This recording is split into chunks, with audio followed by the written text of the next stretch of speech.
Assalamualaikum warahmatullahi wabarakatuh.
Innal hamdalillah nahmaduhu wa nasta'inuhu wa nastaghfiruh wa na'udzu billahi min shururi anfusina wa sayyiati a'malina may yahdihillahu fala mudhillalah wa may yudlil fala hadiyalah asyhadu an la ilaha illallah wa asyhadu anna muhammadan abduhu wa rasuluh. Allahumma salli ala Muhammad wa ala alihi wa ashabihi wa man tabi'ahum bi ihsanin ila yaumil ma'ad. Amma ba'du. Faya ibadallah usikum wa iyaya bitaqwallah la'allakum tuflihun wa tazawwadu fa inna khairaz zadit taqwa. Para tamu undangan Allah, jamaah salat Jumat yang Allah muliakan. Khatib berwasiat kepada dirinya sendiri mengingatkan seluruh jamaah, tidak terkecuali khatib, harus mampu membawa pesan khutbah ini kepada keluarga khatib. Dan yang tidak boleh lupa juga seluruh jamaah yang hadir di majelis ini untuk menyampaikan kembali pesan khutbah kepada mereka yang tidak hadir di majelis ini. Hal itu sering khatib ingatkan bahwa Rasulullah Sallallahu Alaihi Wasallam berpesan kepada seluruh sahabatnya pada saat beliau berinteraksi, bersilaturahim, silaturahmi, bercengkrama dengan para sahabatnya. Ala liyuballighu syahid minkumul ghaibah. Wahai sahabatku yang ada di majlis taklim, mengikuti pesan wahyu yang Allah nuzulkan kepada Rasul, kalian yang hadir di majlis ini, kata Rasul, punya kewajiban, bukan semata-mata menyimak, bukan semata-mata mendengar, tapi ada pesan moral berikutnya, kewajiban menyampaikan kepada mereka yang tidak hadir. Dalam bahasa agama, dalam bahasa dakwah, dalam bahasa taklim, setiap pribadi manusia memiliki tugas dan tanggung jawab selain memperkaya jiwa dan raganya dengan cahaya ilmu, mengamalkan ilmu yang telah ia ketahui. Lebih dari itu, ada tugas yang tidak boleh lupa yang ditibakkan kepada setiap manusia agar orang lain sama-sama tahu, yaitu tugas berdakwah, tugas mengajar, tugas mendidik. Al-Quran mengingatkan kita semuanya, balil ma unzila ilaika min rabbik fa illam taf'al fama ballaghta risalatah. Wahai Nabi, kata Allah, kalau konteksnya sekarang, wahai para ahli waris Nabi, yaitu para alimul ulama. Konteks berikutnya, wahai para murid para ulama, wahai para santri, wahai seluruh jamaah, para mustami, rakyat, makmum, tidak terkecuali tua, muda, dan anak-anak, kalian punya tugas untuk menyampaikan pesan Allah. Baligh ma unzila ilaika min rabbik. Mengapa tugas ini sampai massal, paralel? Karena Allah mengatakan, apabila kalian tidak menyampaikan pesan Allah kepada orang lain, bagaimana bisa orang lain akan tahu pesan Allah Rabbul Alamin yang sekian persennya kalian sudah mengetahui. Khatib menegaskan untuk mengingatkan seluruh jamaah, tidak boleh ada yang ragu seorang pun, apalagi mundur ke belakang. Belum apa-apa sudah takut, malu, dan sejenisnya. Sampaikan pesan Allah dan Rasulnya, baik itu tentang kewajiban bermajlis ilmu, bermajlis tauhid, bermajlis ibadah, tidak terkecuali ajakan untuk melakukan ibadat salat, ibadat zakat, ibadat saum, ibadat haji, ibadat umrah, tidak terkecuali ajak siapapun juga untuk melakukan gerakan amar ma'ruf nahi mungkar dimanapun kita berada, sesuai dengan kemampuan, kompetensi, dan media yang kita miliki. Apalagi di zaman sekarang, saya sebagai khatib dan kita ketika memasang alat berpikir, hampir tidak bisa dijadikan alasan di era sekarang untuk tidak melakukan dakwah. Mengapa demikian? Karena dakwah itu bukan semata-mata hanya fokus berada seseorang di balik mimbar, di balik podium seperti saat ini. Tetapi sekarang perangkatnya sudah Allah sajikan, sudah Allah jamukan, sudah Allah hidangkan. Tinggal kita mau atau tidak menggunakan hidangan, jamuan, fasilitas, semua itu untuk gerakan amar ma'ruf nahi mungkar. Apabila sampai detik ini tidak terkecuali kita yang ada di majelis ini bahwa dakwah itu hanya sekedar tugas khatib, saya berani taruhan seluruh jamaah yang ada di majelis ini insya Allah mual kebagian sadayana untuk bisa berorasi. Baik itu slot waktu yang sangat terbatas, mungkin juga kompetensi yang sangat beragam ataupun berbeda. Tetapi ketika tugasnya adalah menyampaikan, mencolek, ngajak, menginfokan, memviralkan, maka kita harus mampu memastikan bahwa tidak terkecuali kakek-kakek, nenek-nenek, hingga anak-anak akan mampu melakukan dakwah itu sendiri. Hadirin yang Allah muliakan, mungkin pada kalender yang lain bahwa hari ini sudah Dzulqa'dah, tetapi mungkin juga pada kalender yang lain laginya, sekarang adalah hari yang terakhir di bulan Syawal, atau mungkin juga sehari lagi Syawal tersisa. kita sejatinya sedikit mengetahui apa itu arti Syawal. Jangan sampai lupa takrif, formulasi, istilah, makna dari Syawal itu sendiri. Syawal artinya peningkatan. Dengan demikian, apabila seseorang sudah berRamadan, sudah beridul fitri, masuk hari kedua dan seterusnya, maka ia secara otomatis dipandu oleh rumusan itu harus meningkat. Meningkat ilmunya, meningkat tauhidnya, meningkat ibadahnya, meningkat jihadnya, meningkat amar ma'ruf nahi mungkarnya, bahkan meningkat di bidang ekonomi, kesehatan, politik, budaya, dan sejenisnya. Jangan sampai kita sama saja antara Syawal ke-1 sampai Syawal berikutnya, bahkan kita sudah berRamadan. Berramadan itu hakikatnya kita ditempa. Lir ibarat seorang tukang pandai, baik itu pandai manual konvensional atau pandai digital yang super canggih adanya. Lewat Ramadan sejatinya kita mudah dibentuk. Karena arti Ramadan adalah panas. Maka sesuatu yang mudah dibentuk apabila ia ingin membentuk sesuatu. Lir ibarat seorang tukang pandai, maka besi bongkahan itu harus dipanaskan dengan menggunakan derajat sekian ratus kali lipat derajat, sehingga mudah sekali untuk dibentuk apapun kehendak tukang pandai itu sendiri. Tetapi apabila umat Islam lewat Ramadan hanya sekedar menyatakan bahagia, bangga berRamadan, hapunten, salat henteu, saum tidak, zakat fitri pangpayuna, qiyamul lail apalagi yang fardunya saja tidak, maka bagaimana bisa kita akan mudah dibentuk?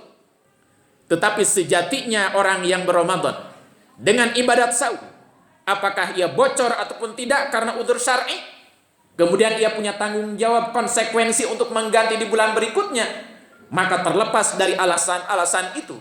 Tetapi yang jelas orang mukmin itu sendiri begitu masuk bulan Ramadan, dia bersiap-siap dengan perangkat meningkatkan kualitas ketakwaannya.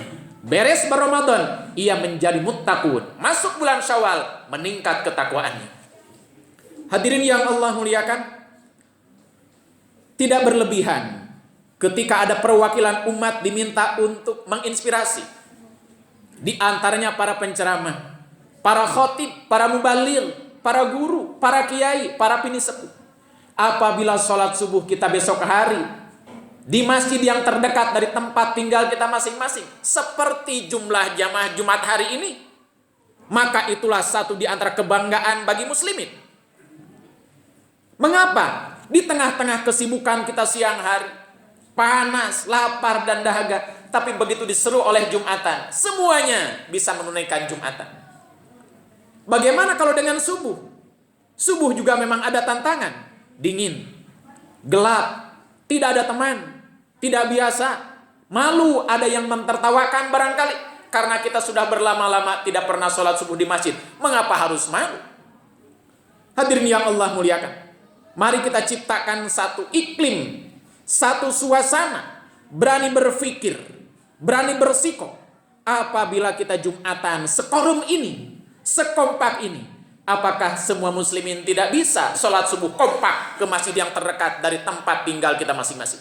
Jawabannya dikembalikan kepada setiap kita. Ada keinginankah? Ada kemauankah? Ada semangatkah? Ada gregetkah? Ada penasarankah? Ada keyakinankah? Atau tidak? Apabila kita sudah hadir dari diri kita masing-masing, saya siap, bagaimanapun nanti terlambat. Lir ibarat seorang khatib Jumat, begitu dijebak oleh kemacetan, ada kalinya ia panik. Mengapa ia panik? Khawatir jamaah terkecewakan. Bukan khawatir tidak dipakai lagi, bukan.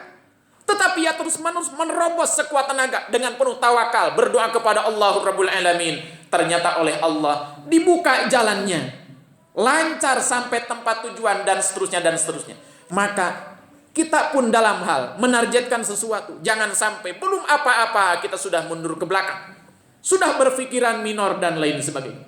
Hadirin yang Allah muliakan, saya baca dalam sepenggal narasi, saya ulang, saya baca dalam sepenggal literasi, ada seorang peneliti aki mobil, mereknya A, B, C, dan lain sebagainya, tidak perlu dipromosikan mereknya. Ia menguji mesin mobil itu sampai 2.500 kali pengujian. baru ia patenkan sebagai temuan produk yang bisa dipublis dan bisa dipasarkan, termasuk bisa dipertanggungjawabkan. 2.500 kali pengujian atas penelitiannya.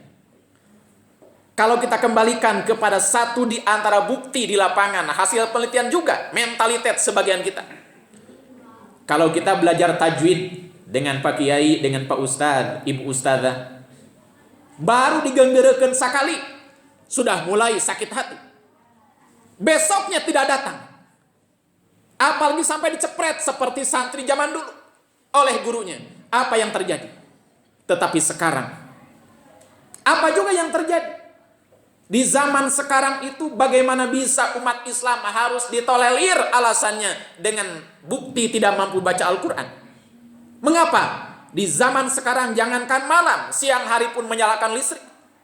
Tapi di zaman kita, para orang tua dulu waktu kita masih kecil, lampu itu disenget, dinyalakan waktu maghrib, dimatikan lewat isya ketika kita akan istirahat, dinyalakan kembali pas awal waktu subuh, dipadamkan begitu selesai ngaji pada sholat subuh, karena itu sudah masuk siang. Hanya 2 kali dalam sehari semalam menyalakan lampu.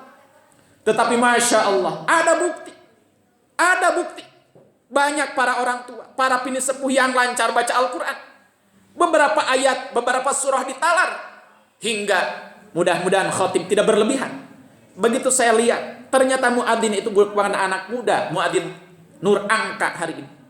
Tapi orang tua. Entah berapa umurnya. Saya pastikan beliau fasih mengucapkan kalimah-kalimah adzan, bukan belajar 2 hari kemarin atau 1 pekan kemarin, tapi ada modal pada saat beliau masih kecil. Tidak terbayang ketika beliau seumur begitu, kemudian baru menyentuh Al-Quran, menyentuh kalimah adzan, dugaan sementara khatib akan sangat susah sekali melafalkan dan melisankan, mengucapkan kalimat adzan sefasih yang kita dengar baru saja. Segala puji hanya milik Allah Subhanahu wa ta'ala.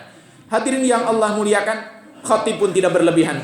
Mari kita sama-sama makmurkan masjid kita, musola kita yang terdekat dari tempat tinggal kita masing-masing. Selesai melaksanakan ibadat salat, imam menghadap kepada jamaah, sampaikan ayat Allah dan Rasulnya, kemudian ajak jamaah bercengkrama, buka Al-Quran, gentian baca Al-Quran, seayat saja, insya Allah tidak akan sampai 1 jam gentosan dengan jamaah yang lain. Sekaligus kita melakukan identifikasi kompetensi umat Islam terhadap Al-Quran itu sendiri. Jangan sampai ada umat Islam masuk data penelitian, bagian penelitian dan pengembangan, sekian persen umat Islam di daerah anu tidak mampu baca Al-Quran. Pertanyaan berikutnya, adakah di tempat itu guru ngaji? Jika jawabannya ada, mengapa masyarakat tidak mampu baca Al-Quran? Ditanya masyarakatnya, apakah masyarakat diajak untuk belajar Al-Quran? Jika jawabannya diajak, kemudian mengapa masyarakat banyak yang tidak mampu baca Al-Quran? Ada jawaban berikutnya, mungkin masyarakat agak kurang serem ketika diajak belajar Al-Quranul Karim. Semoga Syawal hari ini, apabila sudah lewat, walaupun mungkin 1 kali, mudah-mudahan semuanya termotivasi bahwa Syawal itu harus meningkat. Jangan sampai sama kinerja kita dengan waktu-waktu yang terdahulu. Barakallahu li wa lakum.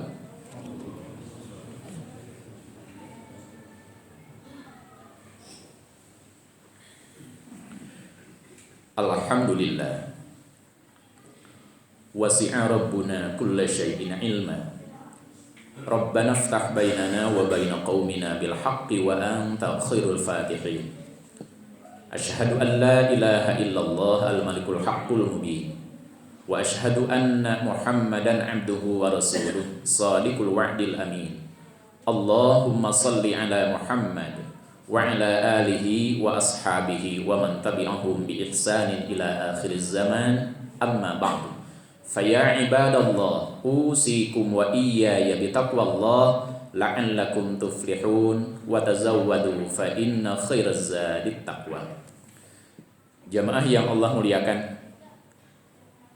pada khutbah yang kedua ini, khatib berpesan kepada seluruh jamaah yang hadir. Saya melakukan penelitian dengan tim pengelola unit pengumpul zakat di daerah-daerah tertentu. Begitu pelaporannya, ternyata UPZ, unit pengumpul zakat, atau badan amil zakat, atau LAZ, lembaga amil zakat, mengumpulkan rupiah dan beras yang lumayan banyak untuk alokasi pembayaran fidyah. Bukan untuk zakatnya, tapi yang kita soroti adalah pembayaran fidyahnya. Kalau begitu, ada umat Islam yang tidak mampu mengqadha saum, sehingga opsinya dengan membayar fidyah. Masalahnya di mana? Masalahnya adalah apakah orang yang bocor bulan Ramadan yang lalu itu berupaya untuk mengqadha atau tidak? Karena fidyah itu adalah alternatif terakhir. Setelah kita berikhtiar membayar utang saum kepada Allah dengan qadha, tidak mampu. Mungkin yang bersangkutan langsung wafat tapi masih punya utang saum. Atau yang bersangkutan langsung pikun. Atau yang bersangkutan terus-menerus sakit sehingga tidak ada waktu untuk mengqadha saum. Maka solusinya adalah utang saum tersebut dibayar dengan fidyah. Tetapi apabila alasannya lupa, alasannya malas, alasannya banyak acara, isinya botram terus, maka mari kita berkalkulatoris matematis. Utangnya ibu-ibu karena haid atau nifas antara 5, 7, 15 hari sampai 40 hari. Sedangkan waktu untuk mengqadha ada 11 bulan kurang. Terambil oleh Ramadan, terambil oleh tasyrik. Ada 10 bulan lebih. Berbanding 40 hari maksimalnya bagi yang nifas. Jika jawabannya saya bayar fidyah di Ramadan berikutnya karena teka bujang bayar qadha, maka bisa kita memberikan pendidikan kepada publik. Ini malas sekali orang. Utang 40 hari, apalagi sampai 5 hari, sampai tidak lunas, pada alokasi waktu untuk mengqadha 10 bulan atau 11 bulan kurang. Hadirin yang Allah muliakan, baik yang sakit atau yang safar, yang masih punya utang saum, mari kita segera berqadha saum. Jangan mendahulukan yang lain. Sampaikan kepada keluarga, sampaikan kepada anak-anak dan istri, termasuk apabila di antara kita ada yang punya utang saum, jangan menanti-nantikan. Dan walaupun Ibu Aisyah Ummul Mukminin radhiyallahu anha, ia di antaranya melakukan qadha saum pada bulan Sya'ban, tetapi yang harus diingat oleh kita, apakah kita punya jaminan untuk hidup beberapa hari yang akan datang, sementara kita punya tanggungan, dan mati itu adalah pasti tetapi misteri. Ini yang harus kita yakinkan kepada kita masing-masing. Jangan sampai umat Islam punya target ingin menang, ingin maju, ingin melawan berbagai macam kemungkaran, tetapi hal-hal yang normatif saja diabaikan sampai utang 5 hari telunas di pasian waktu 10 bulan langkung.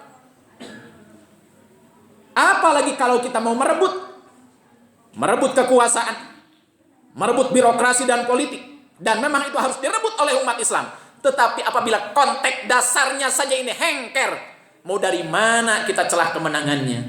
Hadirin yang Allah muliakan, mudah-mudahan dengan spirit khutbah saat ini, walaupun sangat singkat dan sangat global, mudah-mudahan mampu membangkitkan semangat kita semuanya, bahwa ada bocoran dari Al-Quranul Karim. Dunia ini sesungguhnya hanya dialamatkan kepada orang-orang yang saleh. Annal ardo warithuha yarithuha ibadiyas salihun. Bahwasanya hamparan bumi ini, wahai jamaah, oleh Allah hanya dititipkan kepada orang-orang yang saleh.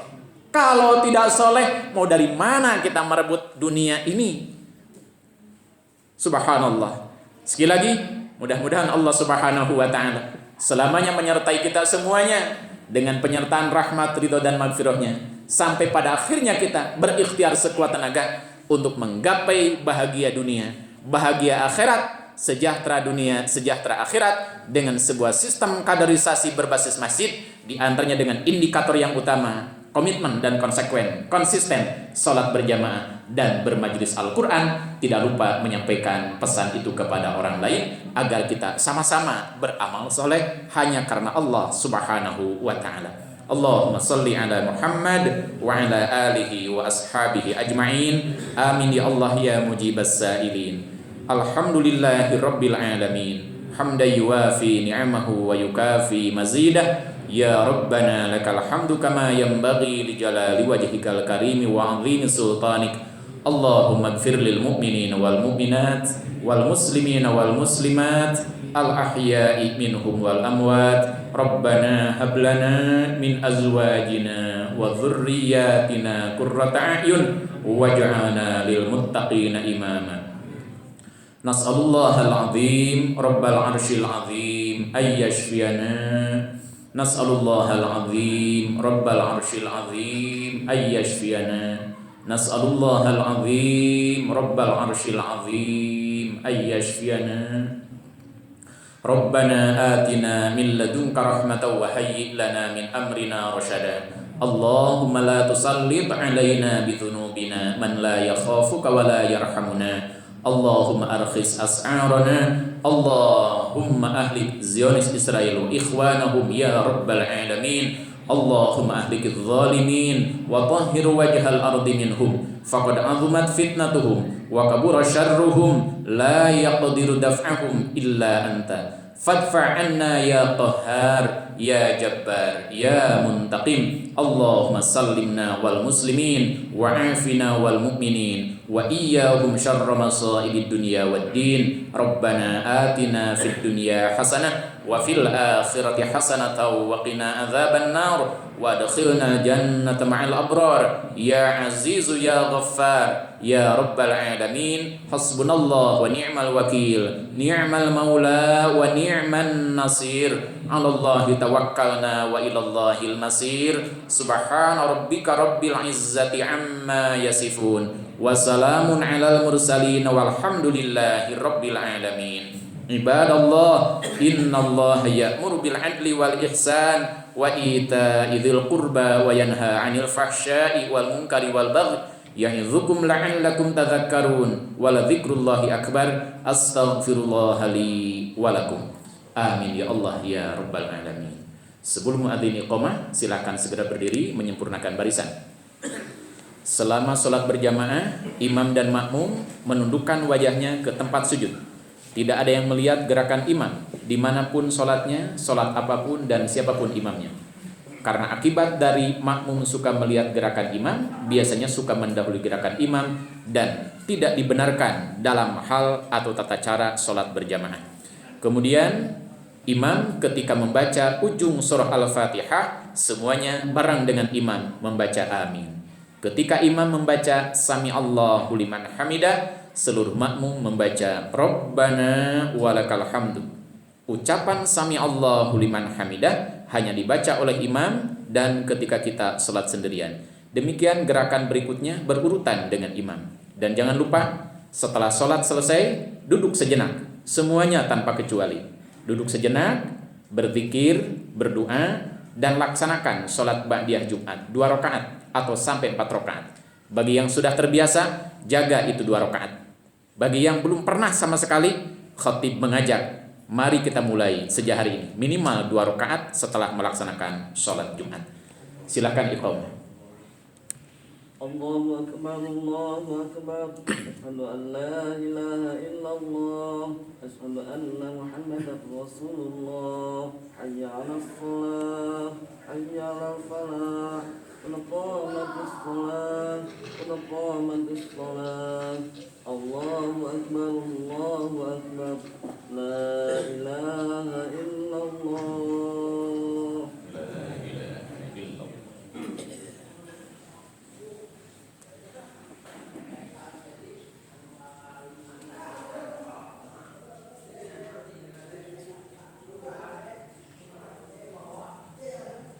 Allahu akbar.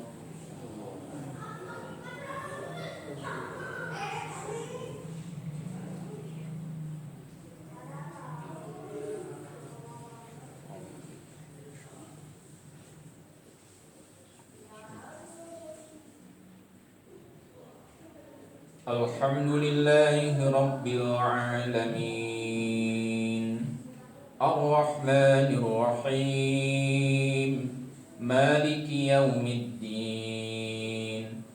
Iyyaka na'budu wa iyyaka nasta'in Ihdinas siratal mustaqim Siratal ladzina an'amta 'alaihim ghairil maghdubi 'alaihim waladdallin.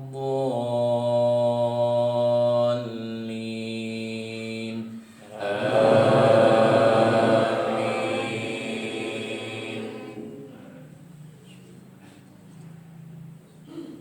Yusabbihu lillahi ma fis samawati wa ma fil ardi wa malikil quddusil azizil hakim.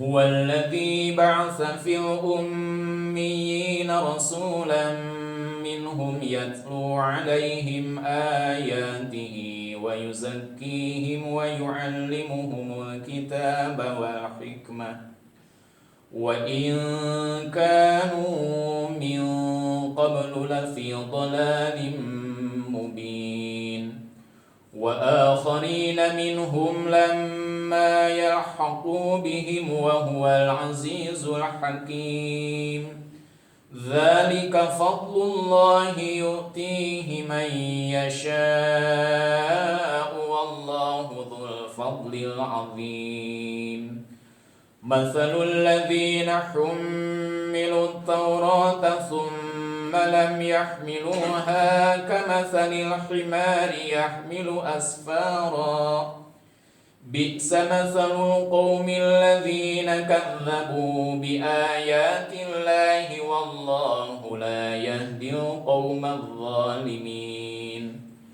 قل يا أيها الذين هادوا إن زعمتم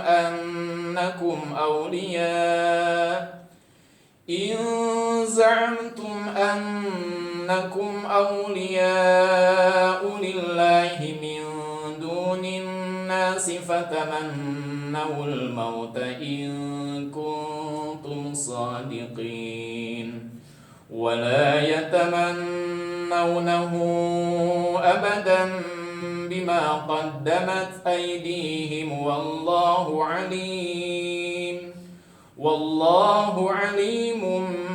بالظالمين قل إن الموت الذي تفرون منه فإنه ملاقيكم ثم تردون إلى عالم الغيب والشهادة